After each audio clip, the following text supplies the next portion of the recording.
Kemarin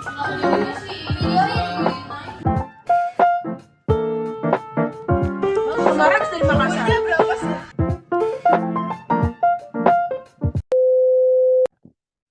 Assalamualaikum, Shalom, Om Swastiastu, Namo Buddhaya, Salam Kebajikan. Selamat pagi Pak Arbi dan teman-teman. Pada kesempatan yang diberikan kali ini, kami akan mempresentasikan hasil kerja RBL kami. Yang pertama-tama, kami akan memperkenalkan nama-nama anggota kelompok kami. Yang pertama ada saya, Aditya Kristanto Samudera Marpaung dengan NIM 1642339. Saya Alia Melani Effendi, NIM 1642383. Saya Cantika Laras dengan NIM 1642335. Saya Alia Sawitri dengan NIM 164238387. Saya Nila Priyanto Domini dengan NIM 1642338. Saya Farida Tunikma dengan NIM 1642331. Saya Teresia Putrayu dengan NIM 1642393. Devin Dayas Zafira dengan NIM 164239395. Saya Wijen Syatu Maula dengan NIM 1642397. Dan saya Adia Cahya Ramadan dengan 1423401. Oke, sekian sesi perkenalan dari kami, kemudian dilanjutkan dengan pemaparan tujuan daripada diadakannya RBL ini. Nah, jadi dibuatnya RBL ini itu adalah yang pertama, menyelidiki konversi energi potensial dan energi kinetik pada peristiwa gerak di permukaan bidang miring dan lengkung. Yang kedua, menyelidiki pengaruh bentuk dan kemiringan lintasan pada waktu tempuh benda yang bergerak di permukaan bidang. Yang ketiga, menentukan percepatan gravitasi pada percobaan dan membandingkannya dengan percepatan gravitasi teori. Yang keempat, menghitung galat pada percobaan yang dilakukan. Oke, itu tadi tujuannya. Kemudian akan disebutkan alat-alat dan bahan apa aja yang akan digunakan, yang digunakan pada RBL kelompok kami. Alat dan bahan yang digunakan dalam pembuatan RBL kali ini. Yang pertama ada alatnya yang kita pakai, ada gunting, gergaji, cutter, terus penggaris, busur, dan meteran. Sedangkan bahan-bahannya yang pertama kita memakai duplex, triplek, terus kayu. Oke, itu tadi alat dan bahannya. Kemudian akan dijelaskan ukuran-ukuran apa aja sih yang kita pakai di percobaan RBL ini. Pada percobaan RBL kali ini, kita menggunakan dua lintasan. Yang pertama yaitu lintasan lengkung dan lintasan miring.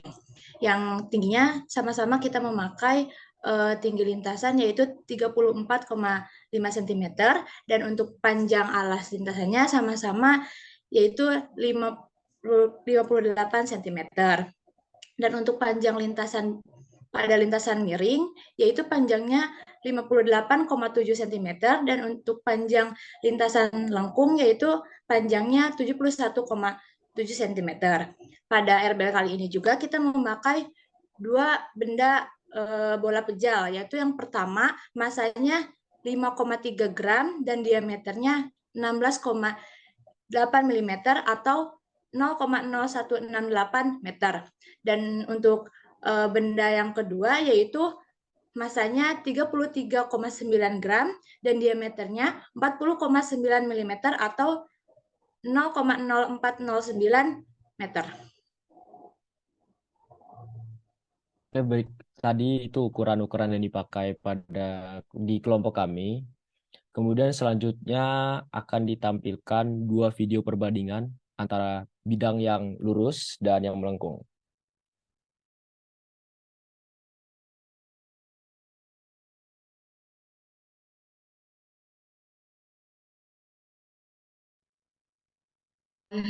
Oke, Pak, dalam percobaan benda menggelinding dari permukaan bidang miring dan bidang lengkung, didapati bahwa benda lebih mudah dan lebih cepat menggelinding di bidang lengkung dibanding di bidang miring.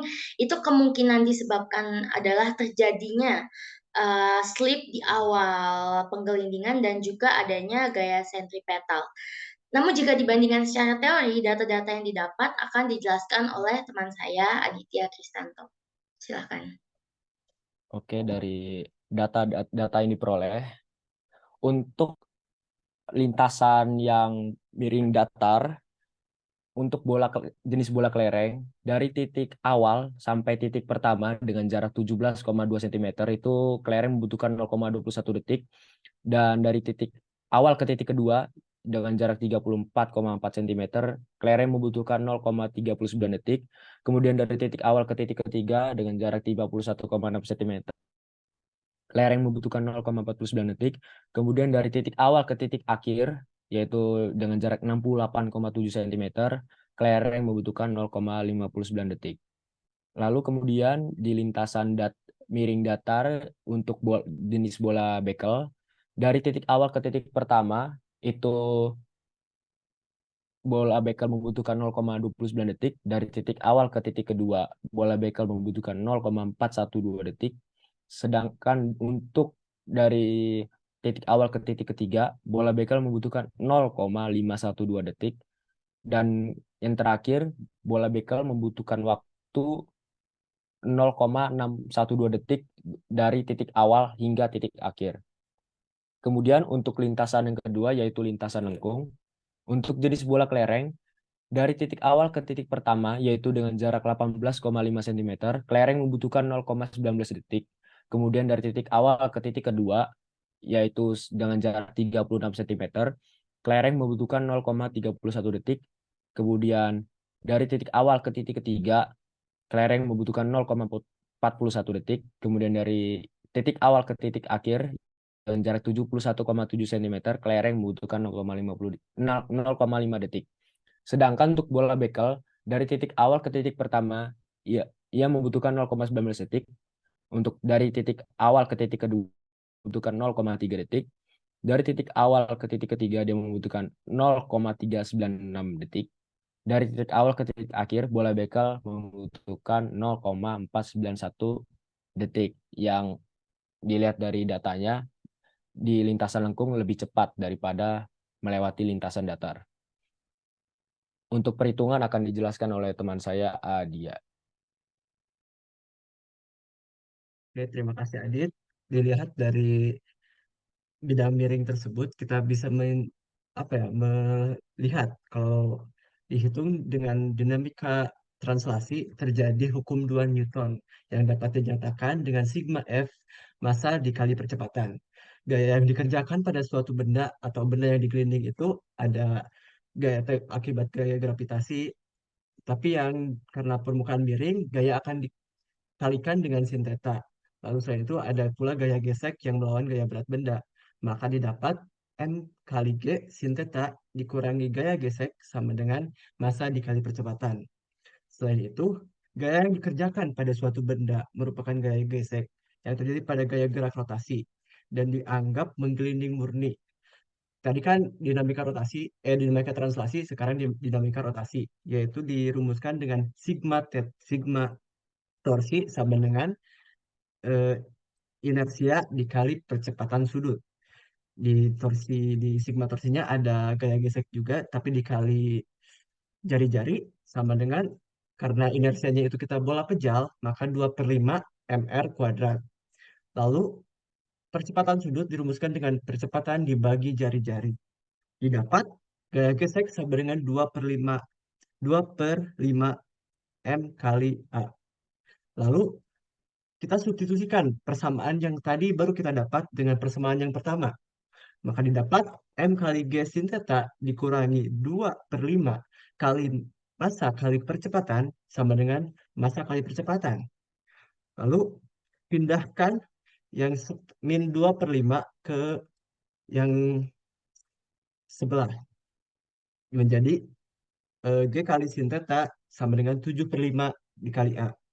Maka kita dapat rumus percepatan sama dengan 5/7 kali G sin theta. Bisa dibilang itu adalah persamaan ketiga. Lalu selanjutnya, dalam gerak suatu benda terjadi gerak lurus berubah beraturan yang dapat dirumuskan menjadi Vt sama dengan V0 ditambah A dikali theta, dikali T. Yaitu V itu tuh apa? V itu kecepatan akhir, P0 adalah kecepatan awal, A adalah percepatan, dan T adalah waktu yang dibutuhkan untuk menuruni bidang miring. Pada percobaan ini, kecepatan awal dianggap tidak ada karena kita menggelindingkan dari atas kan kecepatannya tidak ada atau nol. Dan tidak dan maka didapat pi sama dengan 0 tambah a kali t karena pi 0-nya 0. Maka didapat rumus kecepatan adalah pi sama dengan a kali t. Itu tuliskan sebagai persamaan keempat. Dengan mensubstitusikan persamaan 3 tadi ke persamaan 4, maka didapat kecepatan sama dengan 5/7 dikali G sin theta dikali T. Maka tuliskan dengan persamaan 5. Lalu, dalam gerak suatu benda terdapat energi mekanik yang terdiri dari energi kinetik dan energi potensial, menyebabkan berlaku hukum energi mekanik yang dapat dirumuskan dan mempunyai percepatan konstan, yaitu energi mekanik sama dengan energi kinetik ditambah energi potensial. Energi kinetik dirumuskan dengan setengah mp kuadrat dan energi potensial dirumuskan dengan m kali g kali h. Nah, lalu kita tuliskan sebagai persamaan ke-6. Setelah itu kita lihat, kami kan menandai setiap apa ya, membuat 3 titik atau sensor. Nah, kita ambil salah satu sensor yang pertama untuk dibuat Pitagoras yang baru, yaitu titik pertama. Kita ambil berapa panjang titik pertama itu dari titik 0 sampai titik 1, lalu tingginya juga diambil garis lurus. Nah, sehingga di dalam sintetanya itu H per S, atau H itu sebagai tinggi dan S itu sebagai panjang lintas bidang miring. Dan tuliskan sebagai persamaan ke-7. Setelah itu, kita mensubstitusikan lagi persamaan 7 dan persamaan 5 ke persamaan 6. Didapat energi mekanik sama dengan setengah N P-nya yang tadi jadi 5/7 G sin theta kali T pangkat 2 ditambah MG S sin theta. Lalu kita mendapatkan setengah N kali 25/49 G kuadrat sin pangkat 2 theta T kuadrat ditambah MGS sin theta. Setelah itu kita pindah ruaskan MGS sin theta. Kita pindah ruaskan sehingga mendapatkan S sama dengan min 25/98 G sin theta T pangkat 2 ditambah energi mekanik per MG sin theta. Kenapa bisa seperti itu? Karena semua ruas dibagi MG sin theta. Nah, dari persamaan tadi kita bisa menggunakan T pangkat 2 sebagai sumbu X dalam regresi dan S sebagai sumbu Y. Lalu hasil dari gradien B yaitu merupakan hasil dari min 25/98 G sin theta yang dapat dirumuskan menjadi G sama dengan B dikali 98/25 1 per sin theta. Nah, dari persamaan itu, dari hasil regresi inilah percepatan gravitasi dari percobaan yang dilakukan bisa ditentukan.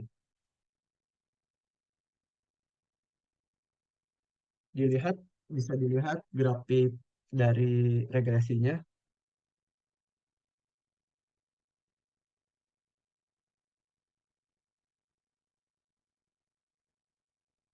Nah, bisa kita lihat dari hasil regresinya kita mendapatkan Y sama dengan 1,3511 X dikurangi 0,1377 bagi kelereng yang lintasan lurus tapi bolanya kelereng. Sedangkan kita bisa mendapatkan Y sama dengan 1,6067 X kurangi 0,3037 bagi bidang miring lurus yang bola bekel. Berarti setelah mendapatkan hasil regresi, kita akan menghitung energi potensial dan energi kinetik. Rumus mencari energi kinetik dapat dinyatakan dengan energi kinetik sama dengan setengah mp kuadrat, yaitu M merupakan massa berat yang digelindingkan dan P adalah kecepatan benda menggelinding dari titik awal sampai titik akhir. Sedangkan untuk mencari energi potensial dapat dinyatakan dengan MGH, yaitu M merupakan massa berat atau benda yang digelindingkan, G adalah percepatan gravitasi. Kita akan memakai percepatan gravitasi yang sudah kita dapat, dan H adalah tinggi bidang miring yang kita buat. Kecepatan di bidang miring lurus dan bidang miring lengkung pastilah berbeda. Dilihat dari video tadi juga kan berbeda. Maka kita harus mencari kecepatannya berbeda juga. Kalau untuk kecepatan bidang miring lurus, kita dapat menggunakan rumus GLBB. Rumus GLBB itu yang tadi, PT sama dengan P0 ditambah AT. Ya, udah dijelasin tadi. Maka kecepatan awalnya tetap saja 0 karena di atas. P0-nya 0 ditambah A-nya udah dapat kan tadi 5/7 G sin theta kali T. Sekarang G-nya kita udah dapat. Bisa dimasukin dan akhirnya dapat kecepatan bagi bidang miring lurus. Selanjutnya, mencari kecepatan bagi bidang miring yang lengkung. Bagi bidang miring yang lengkung, kami mengasumsikan bahwa lintasan bidang miring kami itu sangat kasar, sehingga gaya geseknya sangat besar. Lalu kami menggunakan rumus gaya sentripetal untuk mencari kecepatan tersebut, yang dirumuskan dengan FSP sama dengan M kali kecepatan sentripetal. Nah, FSP-nya itu W, yaitu ya gaya berat, MG sama dengan M, percepatan sentripetal itu dirumuskan dengan Pi pangkat 2 per R. Pi per 2, lalu kita bisa cari Pi-nya itu sama dengan akar G kali R. Nah, kedua kecepatan tersebut udah didapat, kita bisa mencari energi kinetik dari kedua lintasan tersebut. Tentunya energi potensial udah jelas, M-nya udah kita punya, G-nya kita punya, sama tinggi lintasan juga punya. Nah, setelah itu kami mendapatkan percepatan gravitasi yaitu 10,4. Memang ternyata berbeda dari percepatan gravitasi secara teori. Kenapa bisa begitu? Saya akan alihkan kepada teman saya yang akan menjelaskan hal tersebut kepada Faridatu Nikmah. Silahkan Faridatu Nikmah.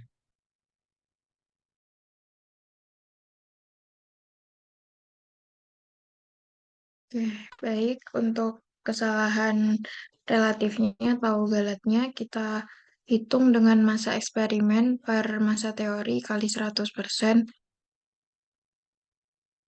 dan didapati kesalahan relatifnya sebesar 6,12%.